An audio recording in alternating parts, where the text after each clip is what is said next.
senjata api yang dikoleksi oleh Dito ini memang merupakan senjata api yang luar biasa.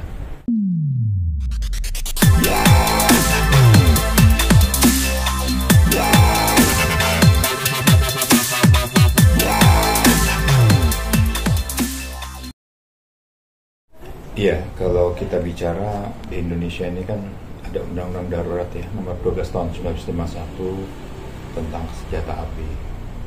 Saya melihat bahwa Dito Mahendra ini sudah melanggar pasal 1 ayat 1, yang dimana memiliki senjata tanpa hak dan tanpa izin. Artinya harus setiap senjata api itu kan harus punya izin masing-masing ya, baik senjata organik maupun non-organik. Artinya saya lihat di sini ada senjata kelas apa ya, boleh dibilang senjata peluru tajam juga.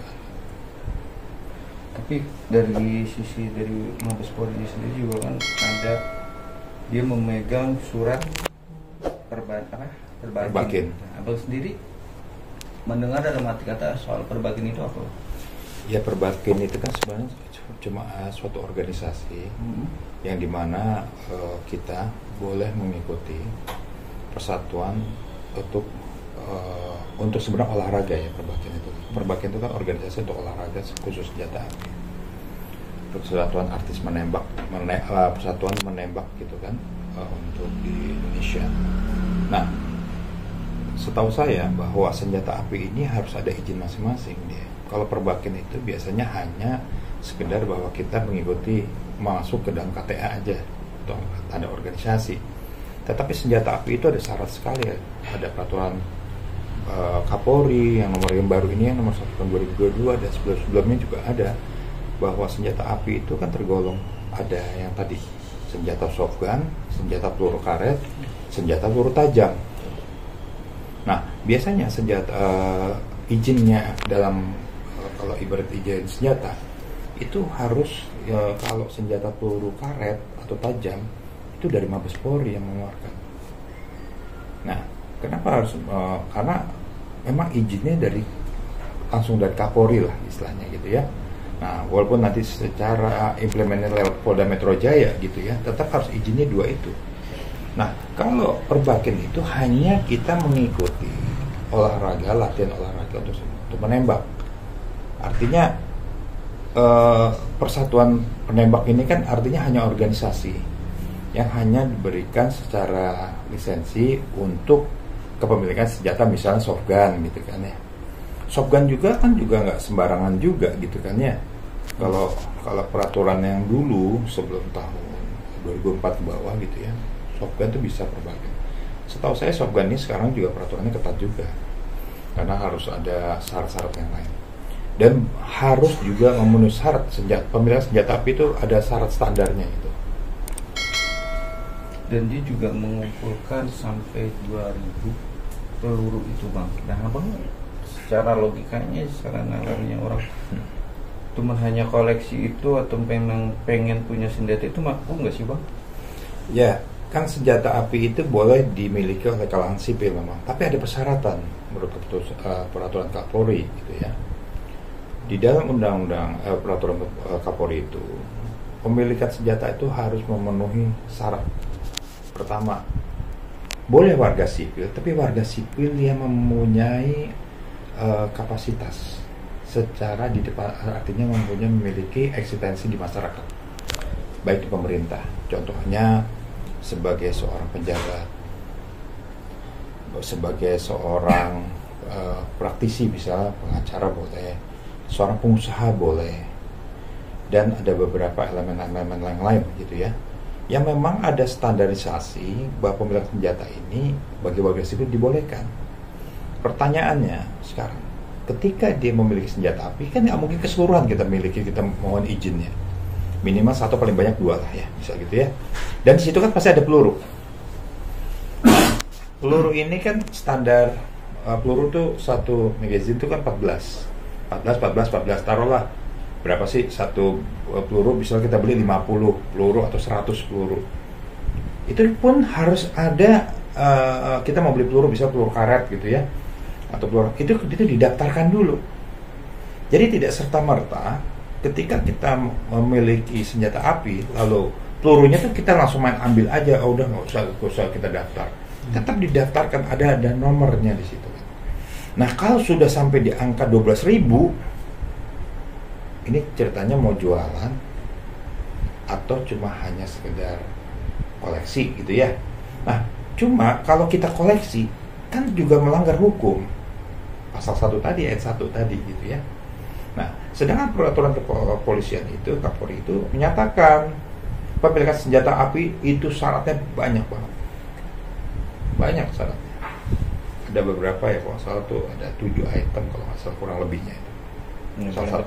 Salah satunya dia harus memiliki kelakuan baik dulu, tidak pernah dipidana dan sebagainya. Kedua, harus juga melakukan tes kesehatan. Tes kesehatan sifatnya 2, kesehatan badan dan kesehatan psikologi. Nah ini yang berat.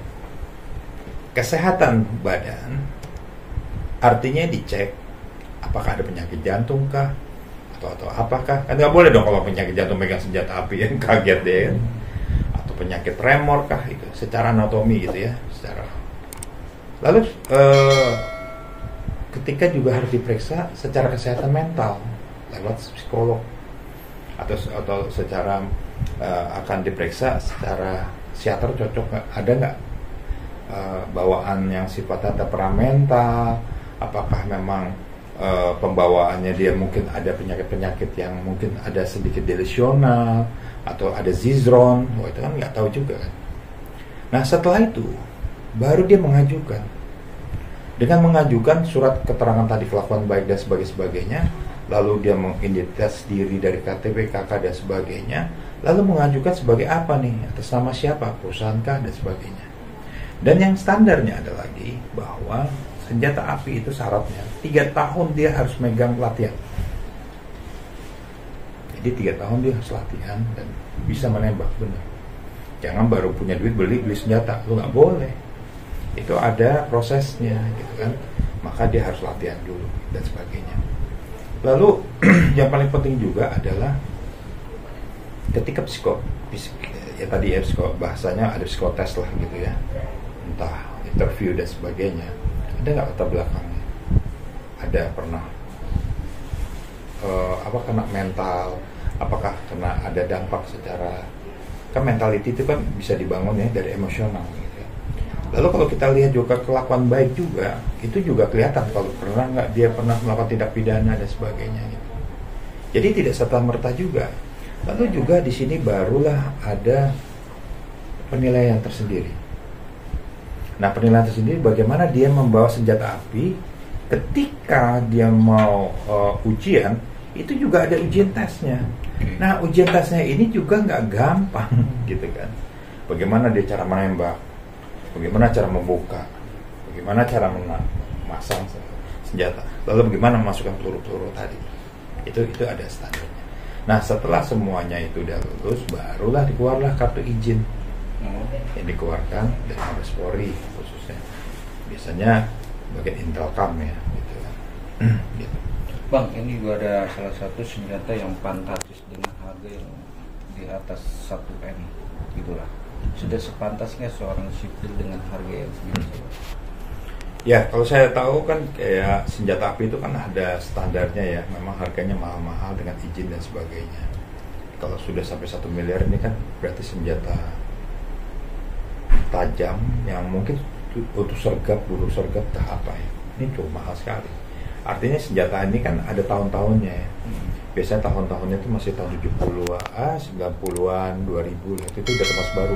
Kalau yang 1 miliar seharusnya yang terbaru.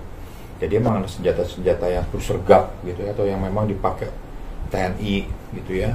Nah itu mungkin saja gitu. Nah sebenarnya senjata api yang dikoleksi oleh Dito ini memang merupakan senjata api yang luar biasa.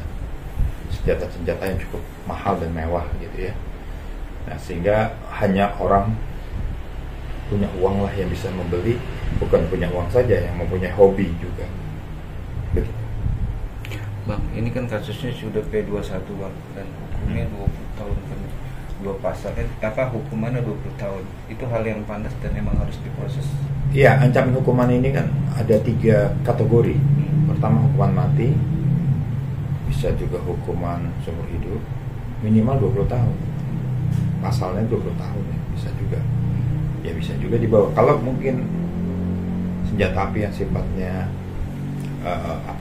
artinya tuh mungkin 1 atau 2 tuh mungkin saya rasa bisa pengurangannya di bawah 20 tahun. 20 tahun. Tapi kalau senjata begitu banyak, ini mungkin nanti jaksa itu akan mengambil suatu tuntutan secara hukumnya itu memakai secara apakah senjata ini diperolehnya diperuntukkan untuk apa. Jadi biasanya nanti ada secara konstruksi hukumnya tuh senjata ini dipakai untuk A, senjata ini pakai B, senjata ini pasti akan ditanyakan itu untuk apa. Nah biasanya di BAP kemana sudah ada. Nah sekarang kan sudah dilimpahkan ke jaksa, maka tinggal nanti tuntutan seperti apa gitu. Nah ketika setiap senjata api ini dipakai peruntukan untuk koleksi, maka tadi akan masuk ke dalam domainnya undang-undang tadi kan, darurat 1251 pasal 1 ayat 1. Tapi ketika dia mengatakan bahwa ini senjata api ini dipakai sebagai koleksi, lalu rencananya dijual, kena juga kan, jual kemana gitu kan, atau misalnya dipakai apa, kita belum tahu ya nantinya. Tadi pertimbangan hukum saya sih, menurut saya sih bahwa senjata ini sebagai koleksi dan tidak dipakai untuk apa-apa. Nah tergantung nanti bagaimana jaksa menilai secara, kalau bahasanya appraisalnya itu gimana gitu ya, setiap senjata-senjata itu apakah penilaiannya dengan secara normatif, secara normatifnya seperti apa, yang persis seperti apa. Karena kalau kita bicara senjata kan senjata dari mana, duit dari mana, kemana-kemana, itu larinya kemana-mana itu. Oke. Gitu. Nah, Bang tadi juga spill dikit soal koleksi. Memang sudah seberapa pantasnya nggak sih masyarakat sipil untuk mengkoleksi dengan begitu banyaknya butir peluru, dengan begitu banyaknya senjata? Secara garis besarnya orang kalau memegang senjata itu ditargetin berapa sih Bang, atau harus punya berapa? Sebenarnya kalau senjata api itu kan tergantung daripada kebutuhan. Misalnya saya seorang pemburu gitu ya. Kalau pemburu itu kan juga senjata senapan angin. Tapi senapan angin pun ada yang sifatnya seperti apa.